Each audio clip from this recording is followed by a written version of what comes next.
Have you ever wanted to learn how to make really cool Blender profile pictures like this?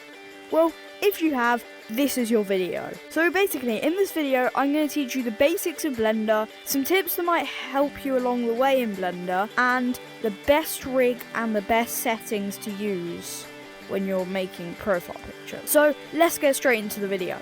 Okay guys, so now we're in Blender. If you haven't got Blender already, then please watch another video on how to do that, or just download Blender, because I am not going to show you how to download Blender in this video, but after you've watched the video on how to download it, then come straight back. So first of all, what you're going to want to do is click on the link down below in the description, and it should take you to a website where it will automatically download the .blend file. So once you've downloaded that, you can close the Blender document that you have open, go into your downloads and click on the .blend file. Okay, now it should open this with a gorilla and a camera in front of it. Now I advise locking the camera so you can move around like that. If you don't lock the camera when you move, it kicks you out of the camera.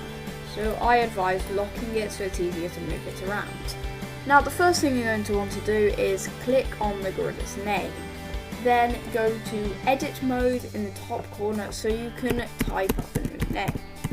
I am going to do like a J-Man Curly one, so I advise typing it up in capitals, otherwise it doesn't really look like Gorilla Tag. Then go back into object mode and select the outer edge of your gorilla. Then go down to material, and where it says primary color, click on that and find which color you like. So I usually do something like this and just like find a color that I like. Okay, so I'm choosing this. It looks quite like J-Man Curly's color code. Next, we are going to change the eyes and mouth. So this is right here underneath here, and you can just change the mouth by doing that. I'm gonna do this. I'm just gonna put it on 1. And then the eyes, X and Y changes which direction the eyes are looking in. I'm going to make them look slightly towards the camera. And then eye scale, when you move it up, it's how small your eyes are. So I'm going to put it on 1.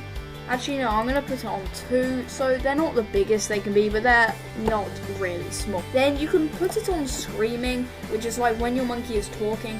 But I think this is mostly for animations, and I would not use this for profile pictures. So after that, there's top and bottom eyelids. So I actually love this feature because you can like change the top and bottom eyelids so it looks like your monkey is frowning and concentrating. So I like putting them about here. Then it looks like your monkey is squinting. Afterwards, there is game mode, which is if you want either rock monkey, ice monkey, or lava monkey. With these though, if you don't put them on full, if you put them on like half, it does a really cool infusion thingy, which I kind of like. Because if you do this, it kind of looks like your character's almost like bleeding, which is quite cool for profile pictures. With ice, you can also do the same. This looks really cool, but then if you put it on full, it looks like that. And then with lava, I'm pretty sure you can also do the same. Like, I think mostly with these dials and why you can put them like halfway is because if you're doing a really intricate animation, you might want it to go up very slowly. But I'm not going to put it on any of those. I'm going to keep it on its normal color. So next is cosmetics. So to import a cosmetic, I usually get a .gltf file from Sketchfab. Now you can get your files in any formats from any website. I do not mind. I'm just going to show you how to import them into your project. So press File, and then Import, and then click whatever you downloaded to that. So mine's a GLTF. Then you are going to find your thing. The first cosmetic I'm importing is the Party Hat, which is obviously a cosmetic that J-Man Curly wears. Now, I'm probably going to do a time lapse as I align this with the character because it sometimes takes a very long time.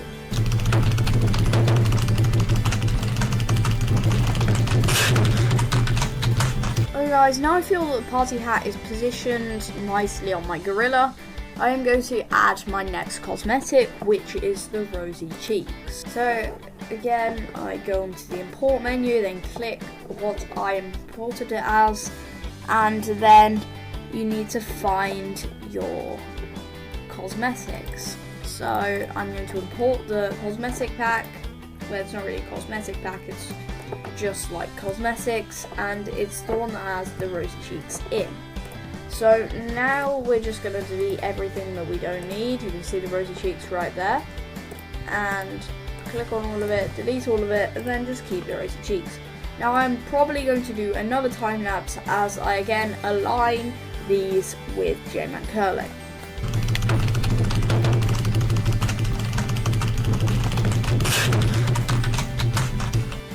Okay, the rosy cheeks are now on J-Man Curly, and I kind of took an angle which is like at the side.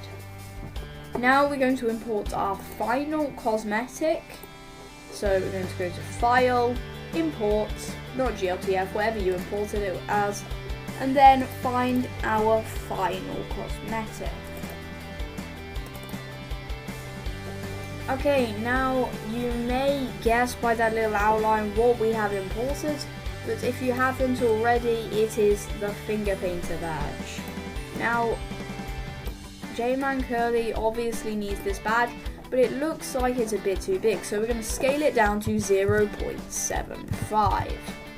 Now, by the way guys, every cosmetic and model I am using will be linked down in the description. So, and also I take no credit for any of the models because I did not make them, other talented people did, which is good because I cannot model. Anyways, let's get back to this, and we're just aligning our finger painter badge with our gorilla a little bit more, and then we're just going to put the finger painter badge on so that it is not too far into the chest, but like it's behind the name badge. Now, because I don't want the name badge to completely cover the finger painter, we're going to move it a tiny bit to the left.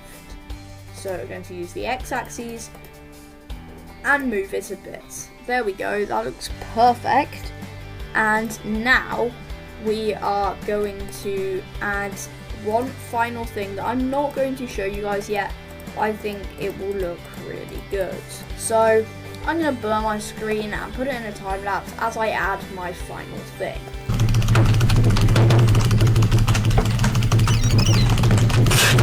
Okay guys, now I have almost got the finished result, but I need to show you a couple more things at the side of my screen. So here there is a render engine thing which says Eevee. A lot of people change it to cycles, but for me this does not work at all. I'll show you what happens to its fur when I change it to cycles. All the fur gets messed up and turns fuzzy, so if anyone has any idea how to fix this, then please comment it down below, because cycles is a lot more realistic. With this render engine, if you want to check what yours looks like when it has the render engine on, then click this icon in the top corner. It will show you what it looks like when you actually take your photo with the camera. Okay guys, so before you take the picture, and actually I should have said this at the start of the video, so if you have saved this as your IK rig, then that's okay, you can just download the rig again, but I don't advise doing it again because you'll just have to keep downloading the rig. So what I do is I go to File, and then I go to Save As, and then save it as what you're going to call it. I'm going to call it jmancurly.blend. And then you click Save As, because then it saves it onto a different thing instead of saving it onto the model itself. Now we are going to take the picture with the camera. So if you're on a laptop, you're going to press FN F12. And it should open the Blender render, which is a fun thing to say. I don't know why it's called that. But, and if you're on a computer, I think you should just be able to press F12. Now we have our picture here. You're going to click Image, Save As, and save it as whatever you're going to call it. I'm going to call it jmancurlyblender.png. Now save as image, and then I'm going to show you how to add a background. So you're going to want to click on Google, then search up photo room. Once you're on photo room, you want to log in, or I'm not sure if you actually have to log in, but if you do, then log in. Then click start from a photo and choose the blender thing you just took. Now I'm going to add a background to this image. So if I click on backgrounds, image, and then find the background that you would like.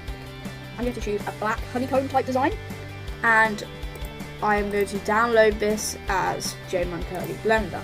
Now the finished profile pic has been made, and I will show you in 3, 2, 1. Here is the finished profile picture. Anyways, I hope you like this tutorial, and I hope it'll help you in using Blender and making profile pictures. Anyways, thank you so much for 650 subscribers, and let's try get to 700. Subscribe.